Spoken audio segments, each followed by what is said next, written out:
Shalom, selamat malam sahabat-sahabat GPIB dimanapun berada. Senang rasanya dapat berjumpa kembali di program Night Call GPIB bersama dengan saya, Pendeta Alexander Heskiel Siun, Pendeta Jemaat di GPIB Jemaat Bethesda Marau, Pospelkes Solafide Cari, Kalimantan Barat.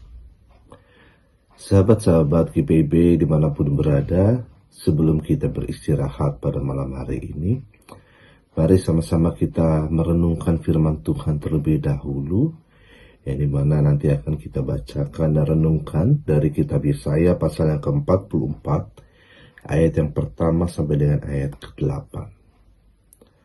Namun sebelumnya, marilah kita satu di dalam doa untuk mohon bimbingan daripada Roh Kudus. Mari kita berdoa.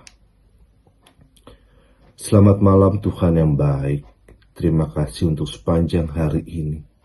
Terima kasih untuk kebahagiaan, untuk berkat, untuk tawa, bahkan untuk tangisan, kesulitan, kesukaran, persoalan yang kami hadapi pada hari ini. Kami yakin dan percaya semua apa yang kami hadapi, apa yang kami alami pada saat ini, merupakan cara Tuhan di dalam mengasihi kami. Dan pada saat ini Tuhan, di tengah malam yang kami hadapi, kami membawa hati dan diri kami untuk membaca dan mendengarkan firman Tuhan. Biarkanlah kami tidak terbatas hanya dapat menjadi sebagai pembaca dan pendengar firman Tuhan saja, namun kami juga boleh diberkati untuk dapat menjadi pelaku-pelaku firman di dalam kehidupan kami hari lepas hari. Ini kami Tuhan, anak-anak-Mu. Dalam nama Tuhan kami Yesus Kristus, kami telah berdoa dan bersyukur. Amin. Yesaya 44 ayat yang pertama sampai dengan yang ke-8, demikian firman Tuhan.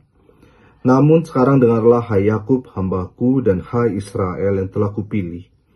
Beginilah firman Tuhan yang menjadikan engkau, yang membentuk engkau sejak dari kandungan, dan yang menolong engkau. Janganlah takut, hai hambaku Yakub, dan hai Yesyurun yang telah kupilih. Sebab aku akan mencurahkan air ke atas tanah yang haus, dan hujan lebat ke atas tanah yang kering. Aku akan mencurahkan rohku ke atas keturunanmu, dan berkatku ke atas anak cucumu. Mereka akan tumbuh di antara rumput seperti pohon-pohon gandarusa di tepi aliran air. Yang satu akan berkata, aku milik Tuhan. Yang lain menyebut dirinya dengan nama Yakub.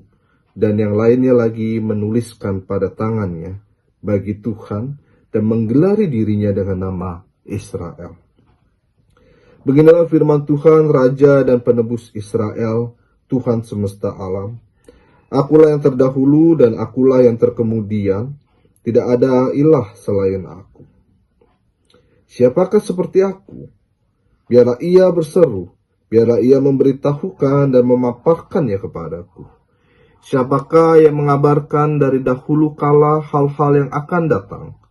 Apa yang akan tiba, biarlah diberitahukan kepada kami.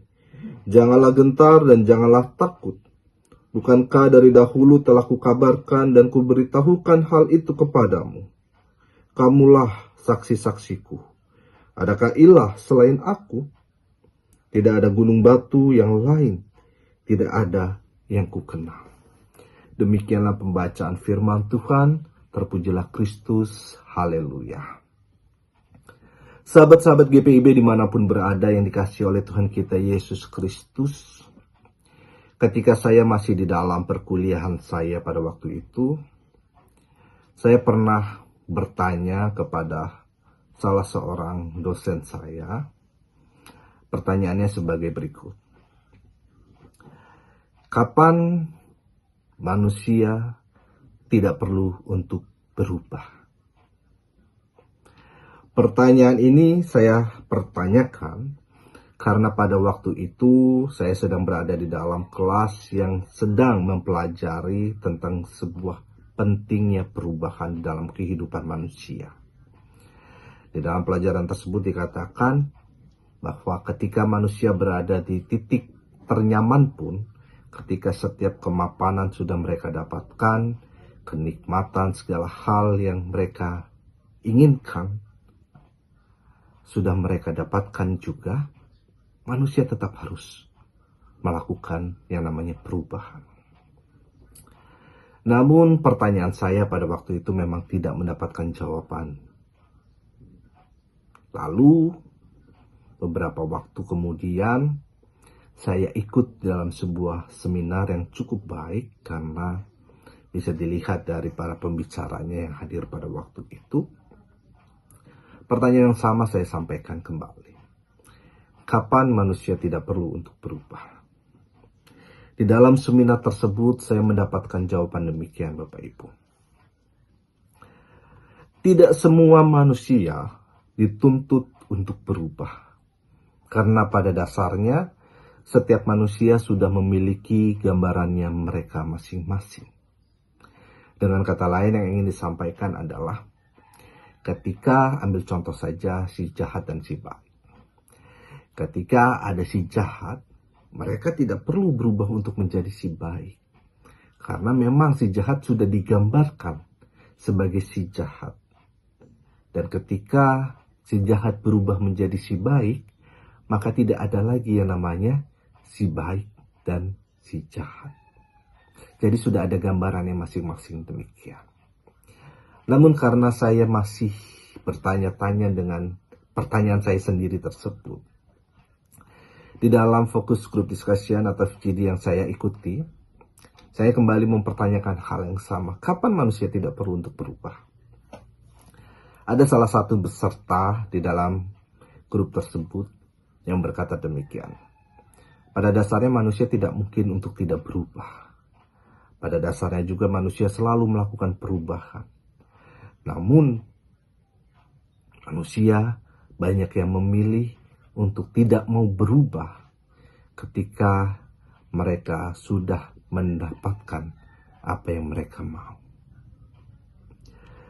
Sahabat-sahabat GPIB yang dikasihi oleh Tuhan kita Yesus Kristus, sama seperti apa yang terdapat di dalam pembacaan kita pada saat ini, bangsa Israel juga mengalami perubahan. Perubahan dari orang-orang yang mencintai Allah, berubah menjadi orang-orang yang justru meninggalkan Allah dan menyembah Allah-Allah lain. Dikatakan mereka membuat dan menyembah patung-patung yang menurut mereka menarik untuk mereka sembah. Namun di dalam pembacaan kita pada saat ini, yang menariknya adalah seberapa besar Tuhan kita disakiti, seberapa besar ia dikhianati, seberapa besar kekecewaannya, bahkan seberapa besar kemarahannya. Tuhan kita, Allah kita tetap menunjukkan bahwa ia adalah Allah yang sama. Allah yang selalu memaafkan, Allah yang selalu mengampuni, dan Allah yang selalu memberkati. Dari sini yang bisa kita lihat adalah di dalam kehidupan kita, terkadang kita justru menjadikan diri kita sendiri sebagai pemberhalaan itu sendiri. Maksudnya adalah kita seringkali memaksa apa yang kita mau, apa yang kita harapkan, itulah yang harus kita terima. Itulah yang harus terjadi dalam kehidupan kita. Kita sudah tidak lagi mempertimbangkan apa yang menjadi kemauan Tuhan di dalam kehidupan kita.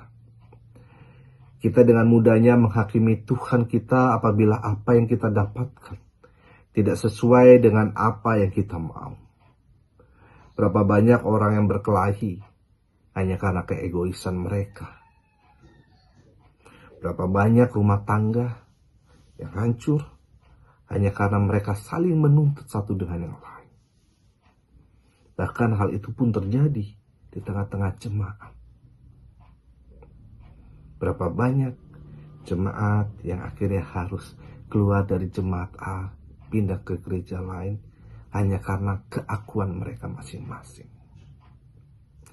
Sahabat-sahabat GPIB, yang dikasihi oleh Tuhan kita Yesus Kristus,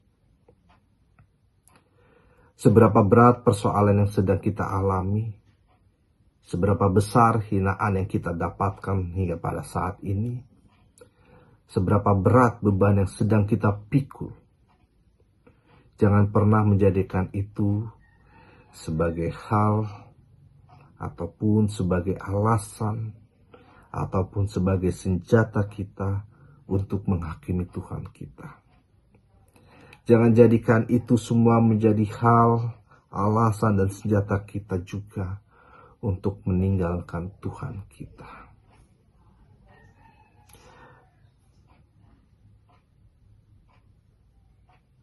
Tuhan tidak pernah berubah.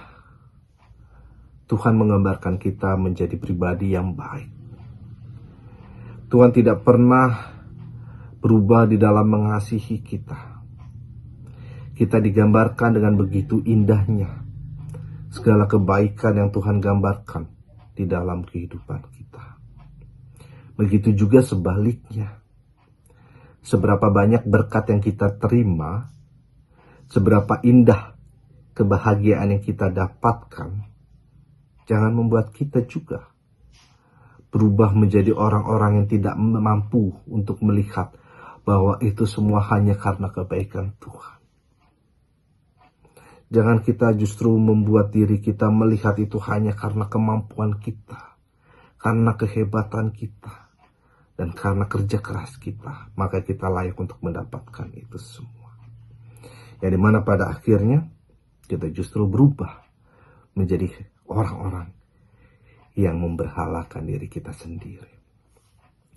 Sahabat-sahabat GPIB yang dikasihi oleh Tuhan kita Yesus Kristus, perubahan akan selalu terjadi dalam kehidupan kita. Namun di dalam setiap perubahan tentunya ada perubahan yang akan membawa kita menjadi lebih baik. Dan juga ada perubahan-perubahan yang justru membuat kita menjadi pribadi yang meninggalkan Tuhan kita. Singkat ceritanya, jangan pernah kasih titik dalam kehidupan kita ketika Tuhan masih ingin kasih koma dan meneruskan tulisannya ataupun gambarannya di dalam kehidupan kita. Tuhan Yesus tidak pernah berubah dan tidak akan pernah ada Allah seperti Allah kita. Tuhan Yesus memberkati kita semua. Amin. Mari kita satu di dalam doa, kita berdoa. Tuhan Yesus yang baik, terima kasih untuk kesempatan yang boleh Tuhan berikan pada saat ini. Kami boleh diingatkan Tuhan bahwa Engkau adalah Allah yang tidak pernah berubah di dalam memberkati, mengasihi, bahkan mengampuni kami. Justru kamilah yang selalu berubah di dalam kehidupan kami, di dalam mencintai Engkau. Ketika kebaikan-kebaikan boleh kami terima, kami memuji memuliakan nama-Mu Tuhan. Namun ketika suatu hal yang tidak baik harus menimpa kehidupan kami, terkadang kami berubah, bahkan kami terjebak menjadi individu-individu yang justru meninggalkan Engkau. Terima kasih Tuhan atas firman yang boleh kami renungkan pada saat ini. Biarkanlah itu semua boleh kami terima menjadi suatu hal yang baik dan dapat merubah kami menjadi individu-individu yang lebih baik lagi di dalam kehidupan ini.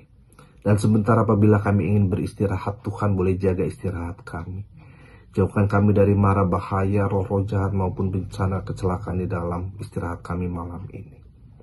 Dan apabila Tuhan mengizinkan kami untuk dapat terbangun pada esok hari, maka mampukanlah kami untuk terbangun pada esok hari, untuk melanjutkan setiap tugas tanggung jawab yang boleh Tuhan percayakan dalam kehidupan kami.